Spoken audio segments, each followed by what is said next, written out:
The cargo freighter Endurance had been running the outer lane for 11 years, and in all that time, it had never once been late to port. Dale Whitmore liked it that way. He was not a man who chased excitement. He was a man who liked his coffee hot, his cargo sealed tight, and his schedule clean. He had a bad knee that ached and cold. Doc's a pilot he trusted with his life, and a dog who had never once let him down. The dog's name was Copper. She was big and brown with ears that could not decide whether to stand up or fold over, and a tail that moved like a flag in strong wind whenever she was happy. Dale had found her 7 years ago behind a fuel depot on Mars Station 2, shaking and small and alone. He had picked her up, put her inside his jacket, and carried her onto the Endurance without asking anyone for permission. She had been with him on every single run since that day. She slept at the foot of his bunk. She sat beside him in the hold when he checked cargo. She greeted every dock worker who came aboard with a sniff and a wag, and she had never once growled at a person without reason. So when she growled in the lower hold on the third day out from Kepler Station, Dale stopped what he was doing and listened. He was checking the seal on a row of medical containers, standard stuff, bandages, bone set gel, basic surgical kits bound for a colony on the far side of the relay point. He had his scanner in one hand and a cup of cold coffee in the other, and he was just about to move to the next row when Copper's growl stopped him cold. She was standing at the far end of the hold, her body low, every muscle pulled tight. Her eyes were fixed on the port wall. Dale set down the coffee. He did not reach for anything. He just stood still and listened. The ship shuddered, not from the engine, not from turbulence. It was a hard knock against the port hull, the kind that came from something docking without permission. Dale had felt that kind of knock once before, years ago, on a different ship with a different crew, and it had not ended well for the people who had come aboard uninvited. He said quietly, "Come here, girl." Copper came to him and pressed against his leg. He put his hand on her back. The hold door blew open. They came in fast, 4 of them, dropping through the opening one after another, landing light on their feet, like they had done this many times before. They were tall and thin with pale gray skin and wide flat eyes that caught the hold lighting and gave nothing back. Their faces had no expression that Dale could read. They wore dark tactical gear strapped close to their bodies, and each one carried a long rifle that gave off a faint blue hum at the barrel. Dale had heard about them at the station. A dockhand named Pete had leaned across the counter 2 days ago and said low and serious that a ship called the Marv had gone dark somewhere between relay points 4 and 7. No distress signal, just silence. People said it was the Varrock raiders, who moved fast and hit small cargo ships in the dead space between checkpoints, where help was hours away and no one was watching. Dale had listened and nodded and bought Pete a coffee and thought, not me, not the Endurance. Now 4 of them were standing in his hold. Copper was barking. She had planted herself directly between Dale and the 4 raiders, and she was giving them everything she had, full voice, full weight, hackles raised all the way from her neck to her tail. She was not attacking, she was warning. She was doing exactly what she had always done, which was tell the world when something was wrong. The lead Varrock looked at her, then it looked at Dale. It said something in its own language, short and flat.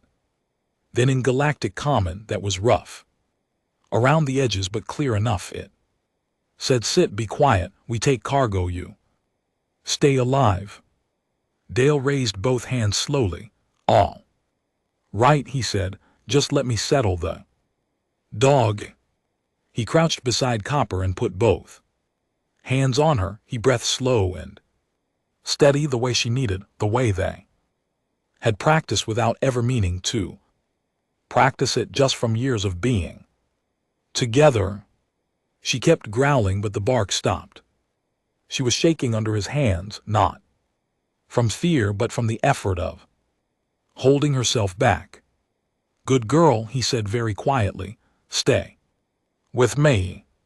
The Varric fanned out across the hold. Two of them began cutting containers open with a short blade that glowed at the tip. One moved to the far wall and started pulling panels, looking for hidden storage. The fourth stayed near Dale, its rifle pointed loosely in his direction, watching him with those flat, oil-colored eyes. Dale stayed crouched. He did not make any fast moves. He was not a young man, and he was not a soldier. He was a freight runner who had spent more than 2 decades moving cargo from one point to another as cleanly and quietly as possible. He had no weapon on him. He had no plan. Yet he had only his knowledge of the endurance, which was considerable, and his knowledge of what was in each container on this deck, which was total, and his dog beside him, who was still trembling with everything she wanted to do. He was watching the Varric and thinking quietly and carefully when one of the ones cutting containers stepped back from a crate and turned around and walked straight into Copper's path. She did not charge. She barked, one single bark, loud and sharp, the way she did when she wanted something to stop. The Varric looked down at her. It raised its rifle. Dale said, "No, wait." The shot made almost no sound at all. Soft crack, like a knuckle popping in a cold room, and then Copper dropped. She hit the floor and went still. Dale did not move for a long moment. He was looking at her. Her side was rising and falling. Shallow, but it was there. The rifle was a stun model. They had not wanted to kill her. They had wanted to put her down in front of him quietly and easily, to show him what they could do. The lead Varric looked at him. It let the silence sit for a moment. Then it said, "Now you understand. Stay quiet. We finish, you live." It was a performance, a careful, practiced one. They had done this before on other ships, with other people. They shot something small to make the large thing afraid. It was efficient, it was smart, it had probably worked many times. Dale looked at Copper on the floor of the hold, then he looked at the Varric standing over her. He sat down on the floor beside his dog, put his hand on her side and felt her breathe. He did not feel smaller. He felt very, very clear. Dale sat on the hold floor and did not take his hand off Copper. Her breathing was slow, but it was even. The stun had hit her clean in the side, and whatever the Varric rifles used, it had knocked her out without burning her. No wound, no blood. Just a big brown dog lying still on the metal floor with her eyes closed and her chest moving up and down in a way that told Dale she was going to wake up.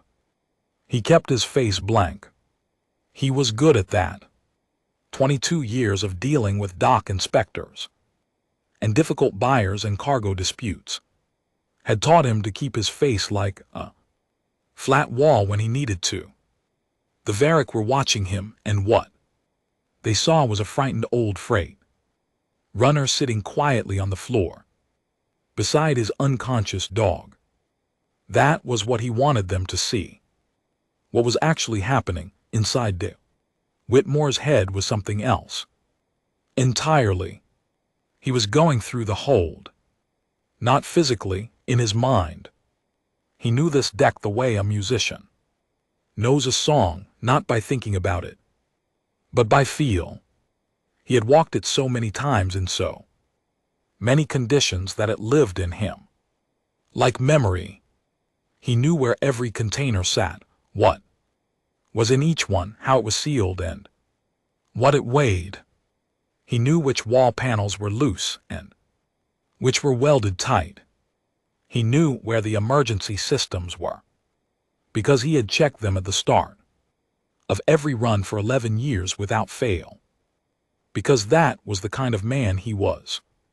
The Varick were still working. 2 of them were moving down the port row, pulling containers open and sorting through the contents with quick, practiced hands. They were not taking everything, they were selecting. Medical supplies went into a pile near the door. Tech components went into another. Bulk food and raw materials were pushed aside. They knew what they wanted and they moved fast. The 3rd Varick was on the wall panel, near the emergency ladder, still trying to find hidden compartments. It had already pulled 2 panels off but found nothing of interest. Dale watched it out of the corner of his eye and thought, you are looking in the wrong place and you would not know what to do with what you found even if you looked in the right one. The 4th was still watching Dale. It had not moved from its spot near the ladder base. Its rifle was angled down, but its eyes were always on him. It was the most careful of the 4. Dale had noticed that right away. The other 3 moved with the easy confidence of people who believed the situation was settled. This one did not fully believe that yet. Dale respected it for that. He let his eyes drift slowly across the hold. He was not looking for a way to fight, he was looking for a way to be smart. He had no weapon and no backup. The rest of his crew was 3 people, Carla on the bridge, a cargo tech named Owen who had been in the mid-deck bathroom when the boarding happened and was probably still locked in there, and a navigation assistant named Lily, who had been off shift and sleeping in her bunk. Whatever had happened to them, Dale did not know yet. His hand moved very slightly on copper side. She was still out. He thought about container 7. It was in the port row, 3rd from the end. A sealed survey unit flagged for a mining company on the far side of the relay point. Inside were 3 high-torque remote drill heads, each one about the size and weight of a large man, built to bore through 2 m of solid rock in under a minute. They were remote operated, which meant they responded to activation signals, which meant they were listed as active inventory in the ship's cargo management system. The Varick had not reached container 7 yet. They were still working from the starboard side. Dale let his right hand drift to his vest pocket slowly, like a man shifting his weight. His cargo stylus was there, a standard dock tool, long and flat, built for signing off on automated receipt logs. It looked like a writing instrument. Most people thought it was nothing else, but it had a short-range transmitter built into the tip for handshaking with dock terminals, and if you knew the correct input sequence, it could reach any ship system registered under the crew authorization code, including the cargo bay management terminal. Dale had programmed that system himself years ago because the factory settings had been slow and he had wanted it faster. He knew every back channel in it. He held the stylus loosely in his right hand, resting his arm on his knee, and began tapping a sequence against his own palm, slow taps like a man thinking, like a man nervous and fidgeting. The watching Varric saw frightened human doing nothing. The signal went out. Container 7's remote activation unit received it. Nothing happened yet. Dale had not sent the final command. He was holding it the way you hold a breath before something important. He needed one more thing. He needed the fourth Varric, the careful one, to look away. Dale shifted on the floor and made a small sound, a quiet grunt like his knee was bothering him. He reached out with his left hand and adjusted his position, moving slightly toward the starboard wall. The movement was natural, small, the movement of a stiff man trying to get comfortable on a hard floor. The fourth Varric's eyes tracked him. It took one step closer. Its rifle came up slightly. Dale stopped moving and raised his left hand, palm out. Easy, he said, just my knee. The Varric held its position, its flat eyes studied him. From the port row came a sharp sound. One of the others had found something unexpected in a container and was calling out in their own language. The careful one glanced toward the sound. Just for a second, less than 2 seconds. Dale's thumb pressed the final tap on the stylus. Container 7 unlocked, all 3 drill heads activated simultaneously. The noise was enormous. It was not a weapon, it was not an explosion, it was just machines doing what machines were built to do. Spinning up fast and hard inside a sealed metal container, filling the hold with a roar that bounced off every wall and hit a person in the chest like a physical thing. All 4 of Varric turned toward the sound at the same moment. Dale was already standing, his knee hurt, and he did not care. He moved to the far wall in 6 steps, reached the manual override panel, flipped the cover up and hit the emergency thruster cut without hesitating. The Endurance shuddered hard as the main drive dropped to 0 power. The ship did not stop, physics did not allow that, but the navigation lock broke and the course shifted several degrees offline. The Varric ship was still docked hard against the port hull. It had not been designed for a cargo freighter to change vector without warning. Dale heard the groan of the docking clamp above him, metal under stress. Then a bang that he felt through the soles of his boots, then a long tearing sound. The Varric ship separated from the hull. In the hold, the 4 raiders stumbled. The careful one caught the ladder rail. The other 3 went into containers and walls. One of them dropped its rifle. The noise from Container 7 was still going, filling everything, and for a few seconds nobody in that hold could hear anything else or think about anything else. Dale pressed himself against the far wall and waited. Copper opened one eye. Copper opened one eye. Then the other. Then she lifted her head off the floor and looked around the hold with the slow, blinking expression of a dog who had been deeply asleep and was not entirely sure where she was yet. Dale saw her from across the hold. He could not go to her, not yet. The 4 Varric had recovered from the ship's lurch faster than he would have liked. The careful one, the 4th, had never let go of the ladder rail and it was already scanning the hold, its rifle up, looking for the cause of what had just happened. The other 3 were upright again. One had retrieved its dropped weapon. Their easy confidence from a few minutes ago was gone. In its place was something tighter and colder.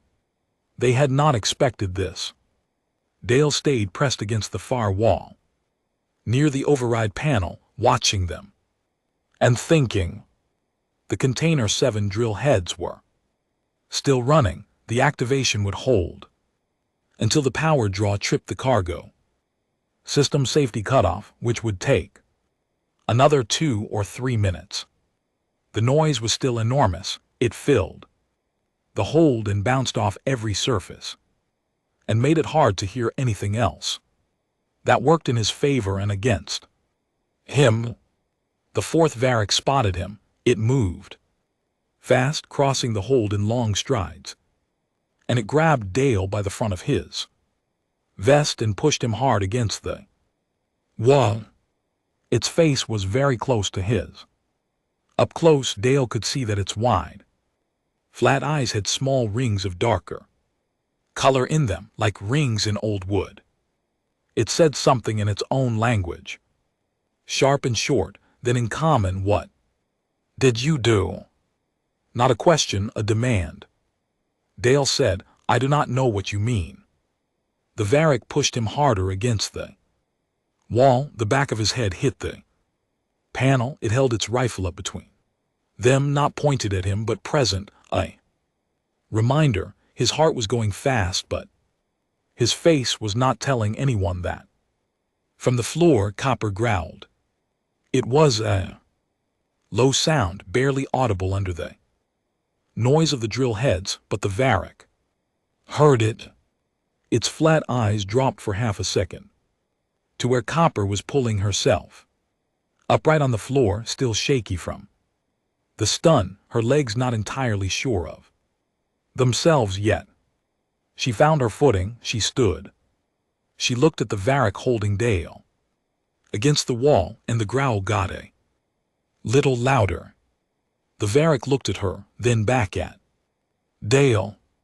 Dale said quietly, "She is going to make a decision in about 10 seconds. I cannot stop her from here." That was not entirely true. He probably could have called Copper off. She listened to him. But the Varric did not know that, and Dale was not going to help them understand his dog better than they already did. The Varric let go of his vest. It stepped back, keeping the rifle up. Dale stayed against the wall. The lead Varric had come over by now. It was looking at the override panel behind Dale, at the flipped open cover, at the press switch. It looked at Dale. Something moved in its expression, not anger exactly, more like recalibration. Like a person who had walked into a room, expecting one thing and found another. It said something to the fourth in their language. The fourth answered. The lead Varric said something else. Then the lead one looked at Dale and said, in common, "Your ship has no drive. You're docking. Clamp is gone. You done nothing. Smart, you are still in the hold. We are still here. What have you won?" It was a fair point, Dale thought. He had separated the Varric ship from the hull, but the Varric were still on the Endurance. He was still alone in the hold with 4 of them, 1 bad knee, and a dog who was upright but not at full strength. He had not won anything yet, but he had changed the situation, and changing the situation was the first step. He said, "I have one time." The lead Varric looked at him for a long moment, then it turned to the others and spoke in their language. 2 of them moved toward the hold door, heading up, going to the bridge. Dale realized, going to find what else had happened and to figure out how to reach their ship. The lead one and the careful one stayed in the hold. Dale moved away from the wall, slowly, and walked back to Copper. She was standing but still unsteady, and when he reached her, she leaned against his leg with all her weight. He put his hand on her head. She was warm and real and alive, and for a moment he just let himself feel that. The lead Varric watched him. It said, "Sit down." Dale sat down on the floor next to Copper. He was thinking about the bridge, about Carla. Carla Odom had been his pilot for 6 years. She had grown up in Arizona, the second of 4 kids, and she had learned to fly before she learned to drive. She was 34 years old, and she was the calmest person under pressure that Dale had ever met. He had seen her land the Endurance in a debris field with one nav sensor down and half the proximity alarm screaming.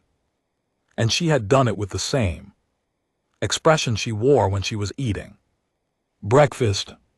If there were Varric on the bridge, they had Carla, but Carla had grown up with 3 brothers, and Dale had seen her handle situations that had nothing to do with flying, and he was not entirely worried about her. He was a little worried, just not entirely. The cargo system safety cut off finally tripped the drill heads in container 7 wound down and stopped. The hold went quiet. In the quiet, Dale heard something from above, then another, then the sound of something hitting a wall, then nothing. The lead Varric looked up at the ceiling. The careful one moved toward the door. Dale stayed where he was, with his hand on Copper and his eyes on the 2 Varric in the hold, and he waited to find out what Carla had done.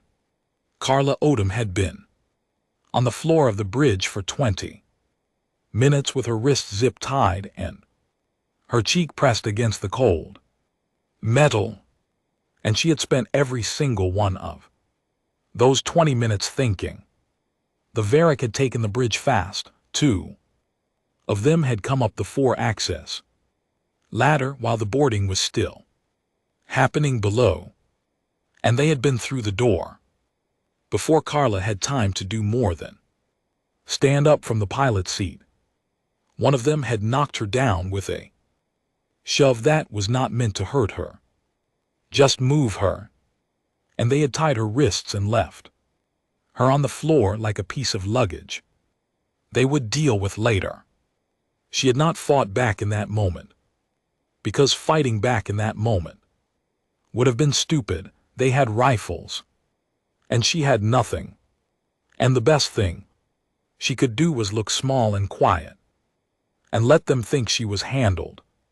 What they had not checked, because they were moving fast and they had done this many times and they were confident, was how the zip tie was positioned. Her hands were in front of her, not behind. The Varric who had tied her had grabbed her wrists and looped the plastic tie around them without flipping her over, because she had not resisted, and it had been faster that way. Her hands were together in front of her body like she was praying. That was a significant mistake. She had been working the tie against the sharp lower edge of the pilot seat mount for 15 minutes. Her wrists were raw. She did not care. She had felt the plastic give slightly and then a little more, and she was waiting for it to go. And she was listening to the 2 Varric on the bridge and paying attention to where they were standing at all times. When the ship lurched, when Dale did whatever Dale had done below, one of the Varric fell against the nav console and grabbed the edge to steady itself.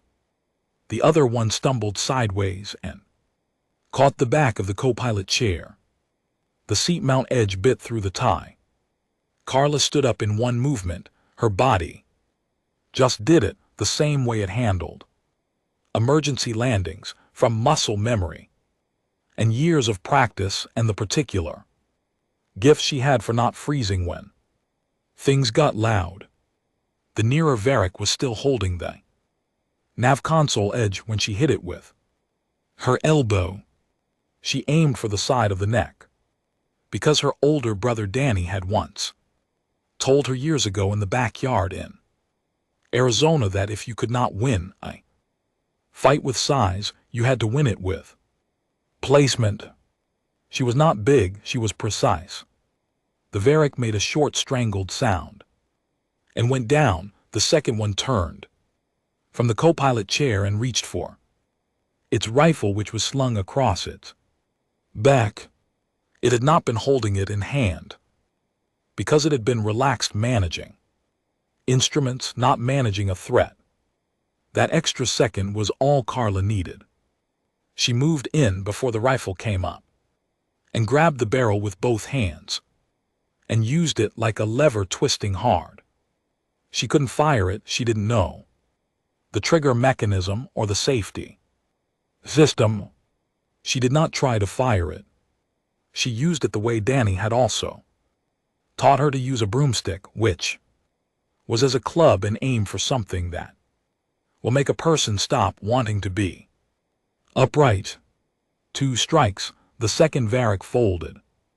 Carla stood over both of them, breathing through her nose, her wrists bleeding slightly, one of the rifles in her hands.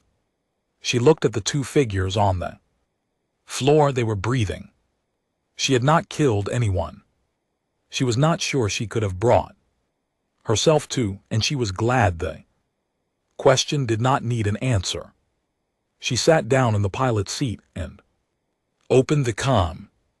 "Dale," she said. "Dale, what did you do to my ship?" His voice came back through the hold intercom without any particular urgency, like a man discussing cargo weights. "Had to break the dock clamp." "You okay up there?" "I will be," she said. The 2 Varric on the bridge are not moving, the 2 down here ran when their ship separated. I locked the hold door behind them. Carla pulled up the sensor display. The Varric ship was off the port side, 300 m out, spinning slowly. It had lost the docking arm when Dale cut the drive and the clamp sheared. The ship was trying to correct its rotation, but the maneuvering burn was uneven. They had damage somewhere, or their pilot was shaken, or both. They were not coming back in a hurry. She opened the long-range comm and switched to the emergency band. She flagged their position with a full distress code and attached the boarding alert, which would put it at the top of every patrol receiver in the sector. Kepler Station would see it. More importantly, the patrol interceptors that ran the outer lane checkpoints would see it. Response time was somewhere between 30 and 50 minutes from the nearest relay point. A long time when you were in trouble. Not long enough for the Varric to get their ship operational and try another approach. She sat back and looked at the stars through the forward viewport. Below her through the floor was Dale and his dog and 2 Varric who were apparently still in the hold. She thought about going down there. She had a rifle now after all, and she was reasonably confident about her odds. She decided to wait. Dale had the hold locked. The 2 Varric down there were contained. The 2 up here were unconscious. The Varric ship outside was not a threat. In the next hour, she had a ship to fly. The Endurance had drifted off course. When the drive cut, the main engine was back online. The cut had been manual and temporary, not a damaged situation. And she brought it up slowly, running the restart sequence the way the manual said and the way Dale had taught her, checking each system before engaging the next one. The nav lock reestablished. She fed in a course correction, gentle and gradual, to bring them back onto the original heading. Then she reached under the console and found the emergency aid kit bolted to the frame, pulled out a bandage strip and wrapped her wrists. They stung. She had not noticed the sting until just now, which she thought said something about how the last 20 minutes had gone. She looked at the two Varric on the bridge floor. One of them was starting to stir. She picked up the rifle and held it across her lap and watched it. Easy, she said, though she did not know if it understood her. The who are coming are a lot less friendly than we are. You want to be calm and quiet when they get here. The Varric looked at her with its flat eyes. It said nothing. Carla kept the rifle across her lap and watched the stars and waited for the interceptors to arrive. Below her she heard Copper bark once, short and sharp and very much alive, and the sound of it made her close her eyes for just a moment and feel something she did not have a word for. Then she opened her eyes and flew the ship. The patrol interceptors arrived in 38 minutes. There were two of them, long and gray, running fast on an intercept vector, and they came out of the dark like something that had been waiting there all along. Carla watched them on the sensor display and felt the particular kind of relief that comes not from being saved, but from knowing the difficult part is finally officially over. The lead interceptor hailed the Endurance first, Freighter Endurance. This is Outer Lane Patrol 1, we have your distress code, respond. Carla keyed the comm. Patrol 1, this is Endurance Pilot Odom. We have been boarded by Varric raiders. 4 hostiles aboard my ship, 2 secured on the bridge, 2 in the lower hold, 1 Varric ship, roughly 300 m port side adrift. My crew is intact. We have 1 injured. A pause, then understood. Endurance. Stand by. The second interceptor broke toward the Varric ship. The first pulled alongside. The Endurance matched speed and began the docking sequence. Carla listened to the clamps engage. A clean, authorized, reassuring sound. Nothing like the hard knock that had started all of this, and let herself breathe all the way out for the first time in over an hour. The boarding team came aboard fast and professional, 6 people in full patrol gear who moved through the Endurance like they had done it 100 times. Carla walked them through what had happened, talking while they secured the 2 Varric on the bridge and zip-tied them properly. Then they went below. In the hold, Dale was still sitting on the floor. The 2 Varric who had stayed with him, the lead one and the careful 4th one, were in the far corner sitting against the wall. They had sat down there, Dale realized later, not because he had told them to, but because at some point in the last half hour the calculation had shifted. The ship was not going anywhere useful. To them, the human with the bad knee was sitting calmly in the middle of the hold, as though he owned it, which he did, watching them without fear. And the large brown dog beside him had recovered and was watching them with an expression that was very direct and very serious. At some point, the situation had simply stopped being something they controlled. They had sat down. The patrol team came through the door, and the Varric were taken into custody without incident. The patrol commander was a man named Gary Solis. He was about 40 with a flat, square face, and the kind of calm that comes from years of handling situations that could go bad. He walked into the hold after his team had secured the 2 Varric, looked at Dale sitting on the floor, looked at Copper beside him and said, "You the captain, owner and cargo officer," Dale said. "My pilot is Carla. She is on the bridge." Gary nodded. He looked at Copper.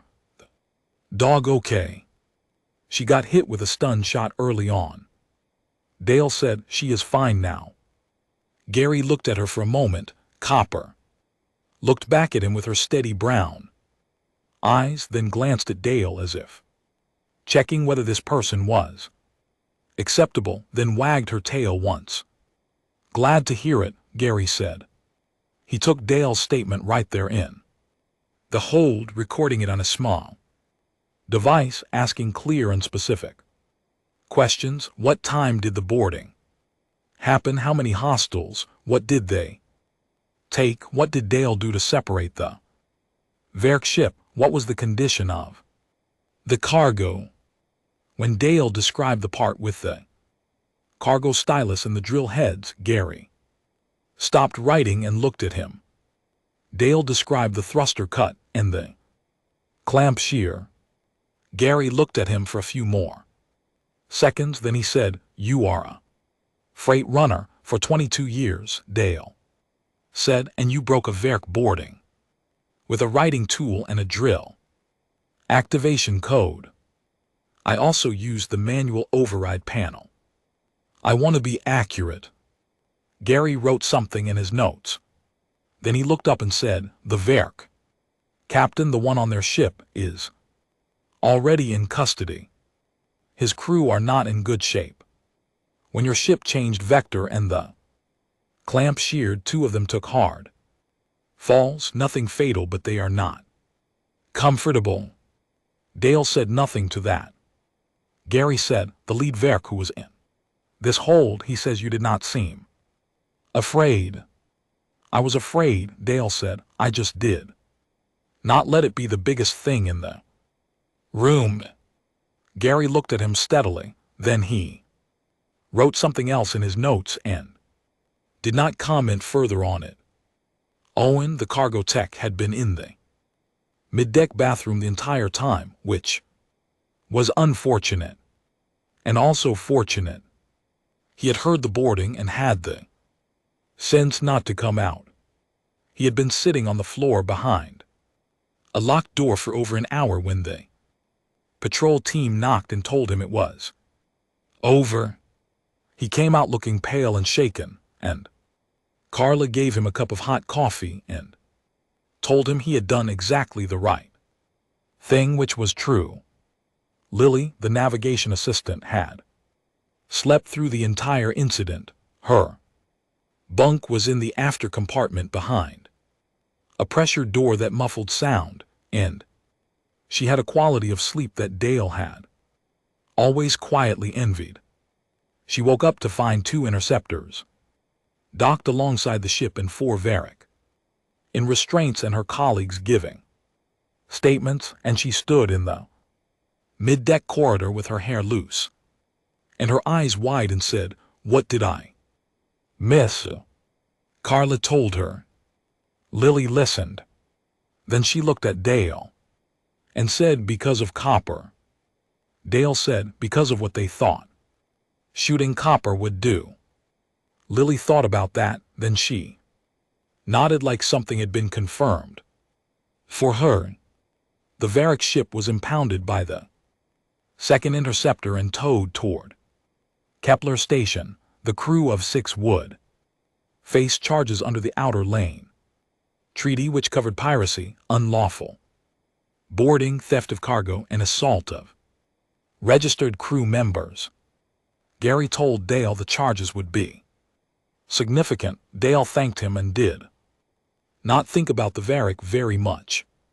After that, the Endurance reached port 6 hours and 20 minutes behind schedule. The dock crew was waiting. The medical containers were unloaded first, which was the priority, and then the rest of the cargo followed. Everything was intact. Nothing had been taken. The Verk had been interrupted before they could move any cargo off the ship. Dale walked down the dock ramp with Copper beside him.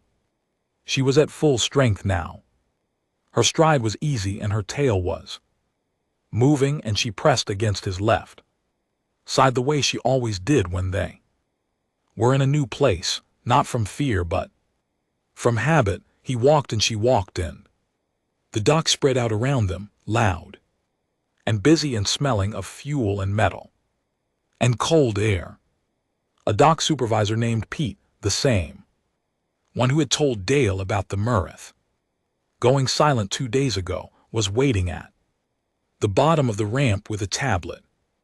He saw Dale, and then he saw Copper, and then he saw the patrol seal stamped on the cargo manifest, and he said, "What happened out there?" Dale stopped walking. He looked at Pete. He thought about how to explain it. The boarding, the drill heads, the clamp shearing, Carlo on the bridge, Copper going down and then standing back up. He thought about the way the Varak lead had looked at him after the shot and said, "Now you understand," with the certainty of a person who had done this before and always gotten the same result. He thought about how wrong it had been. They made a mistake, Dale said. Pete waited for more. Dale said, "They shot my dog to make me small. It made me think." He paused. 22 years on these lanes. I know my ship down to the last bolt. I know my cargo down to the last container. You spend that long learning something. It doesn't leave you when you need it. He reached down and put his hand on Copper's head. She leaned into it. They thought they understood the situation. They did not understand it at all. Pete looked at Copper for a moment, then he looked at Dale. Then he stamped the manifest and said, "Coffee's on me." Dale said that sounded fine. He walked into the port with his dog beside him, and the Endurance sat at the dock behind him. And somewhere on the other side of the sector, 4 Varak raiders were beginning to understand something that a lot of people and a lot of species had learned the same way across a lot of different situations over a very long time. You do not measure a human being by how easily they break. You measure them by what they do when you try.